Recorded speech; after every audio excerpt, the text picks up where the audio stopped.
عورت کا فتویٰ دینا کیسا ہے؟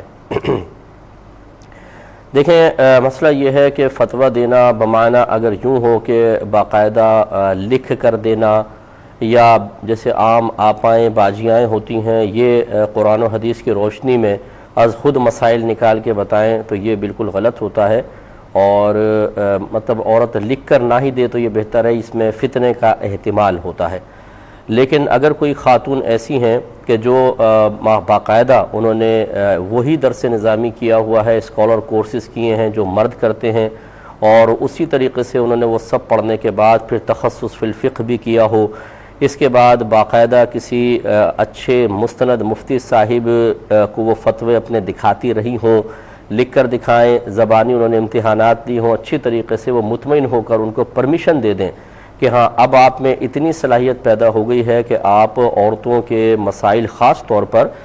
بلکہ اگر کوئی بچی نے بہت اچھا پڑھا ہے تو وہ مردوں کے مسائل بھی حل کر سکے گی، اب آپ مسائل بتا سکتی ہیں، اس کے بعد وہ مسائل بتائیں۔ اب ہمارے عرف عام میں اس کو مفتیہ کہہ دیا جائے تو یہ ایک الگ بات ہے، ویسے یہ لفظ آپ کے لیے تھوڑا اجنبی محسوس ہوگا، لیکن یہ کوئی اجنبی ہونا نہیں چاہیے، اس لیے کہ ہماری والدہ سیدہ عائشہ صدیقہ طیبہ طاہرہ مفتیہ مجتہدہ بہت بڑی عالمہ تھیں، اور باقاعدہ صحابہ کرام علیہم رضوان آپ سے علم سیکھتے تھے،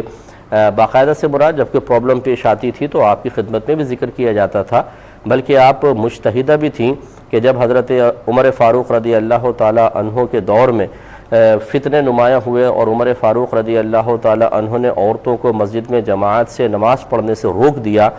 حالانکہ نبی کریم صلی اللہ علیہ وسلم کا حکم یہی تھا کہ اپنے گھر کی بندیوں کو، اللہ کی بندیوں کو مسجد میں آنے سے مت روکو، اور یہی معاملہ صدیق اکبر رضی اللہ تعالی عنہ کے دور حکومت میں بھی رہا، تو وہ کچھ عورتیں سیدہ عائشہ صدیقہ رضی اللہ تعالی عنہ کے پاس گئیں کہ دیکھیں عمر فاروق ہمیں مسجد میں آنے سے روک رہے ہیں، تو ہماری والدہ سیدہ عائشہ صدیقہ رضی اللہ تعالی عنہ نے ایک بہترین جملہ ارشاد فرمایا جو ایک اصول کی سی حیثیت رکھتا ہے، کہ آپ نے ارشاد فرمایا کہ اگر میرے سرکار صلی اللہ علیہ وسلم ظاہری طور پہ دنیا میں جلوہ افروز ہوتے اور جس طریقے سے یہ عورتیں فیشن میک اپ کر کے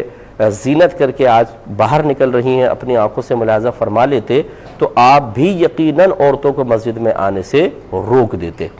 تو اس کا مطلب یہ ہوا کہ دیکھیں نبی کریم صلی اللہ علیہ وسلم کا فرمان باقاعدہ موجود ہے کہ عورتوں کو مسجد میں آنے سے مت روکو، لیکن آپ بظاہر ظاہری اعتبار سے اس قول کے خلاف ایک فتویٰ بھی دے رہی ہیں، اجتہاد بھی فرما رہی ہیں، عمر فاروق رضی اللہ تعالیٰ عنہ کی تائید بھی اس میں شامل ہے۔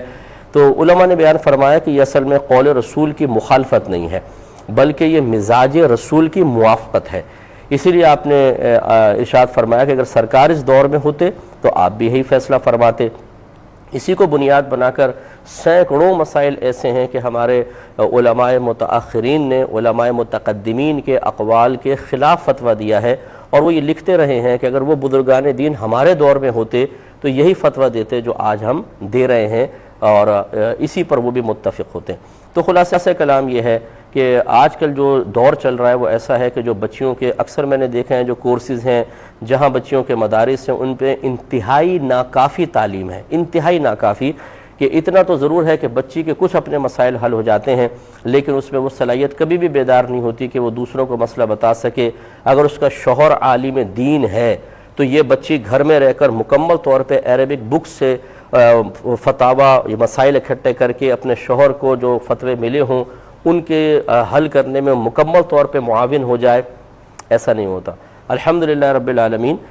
ہماری اکیڈمی کے اندر ہم نے باقاعدہ یہ اہتمام کیا ہے کہ جو لڑکے کورس کرتے ہیں پورا وہی بچیوں کو کورس کرایا جاتا ہے، پھر تخصص فی الفقہ بھی ہوتا ہے، پھر بچیاں باقاعدہ فتوے لکھتی بھی ہیں، مسائل وغیرہ سب وہ ہم ان کو سکھاتے ہیں۔ لیکن میں دعویٰ نہیں کرتا ہوں کہ ہر بچی بہترین مفتیہ بن جاتی ہے، لیکن ماشاءاللہ بہت اچھی بنتی ہیں، فتاوی بھی لکھتے ہیں، لیکن ان کو لکھ کر آگے دینے کی ہم اجازت نہیں دیتے ہیں جب تک کہ ہمارے سامنے وہ مسئلہ پیش نہیں ہو جاتا۔ ابھی تک تو میں نے کسی کو باقاعدہ اجازت نہیں دی ہے، لیکن وہ ماشاءاللہ اتنی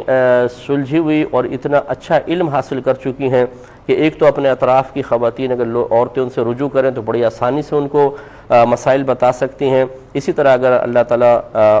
ان کے لیے مستقبل میں بہتری فرمائے کہ اگر شوہر ان کا عالم دین ہوگا تو انشاءاللہ بہترین معاون بنیں گی ان کے مسائل کے حل کے سلسلے میں۔ تو بس خلاصہ کلام یہ ہے کہ اصل چیز ہے علم اور تربیت، یہ ہو تو پھر عورت بھی اس پہ معاون ہو سکتی ہے، ورنہ پھر جو آج کل کی خواتین بعض اوقات ہیں کہ وہ مدرسائیں بھی ہوتی ہیں، میں ہر ایک کو نہیں کہہ رہا ہوں کوئی بہن ہماری برا نہ مانے، لیکن علم سطحی قسم کا ہوتا ہے اور وہ مفتیہ بننے کی کوشش کرتی ہیں، اس سے ٹھوکر لگتی ہے۔ اور یہ عورتوں میں نہیں ہے، مردوں میں بھی بیماری ہے۔ ابھی رمضان آپ دیکھ لیجئے گا، ایسے ایسے لوگ آ کر ٹی وی پہ بیٹھ جائیں گے اور اپنے ساتھ مفتی لکھیں گے کہ میں پرسنلی ان کو جانتا ہوں کہ ان کا علم ایسا نہیں ہے، نہ وہ مفتی ہیں، لیکن وہ جھوٹ بولتے ہیں، اپنے نام کے ساتھ مفتی لکھتے ہیں اور پھر لوگوں کو غلط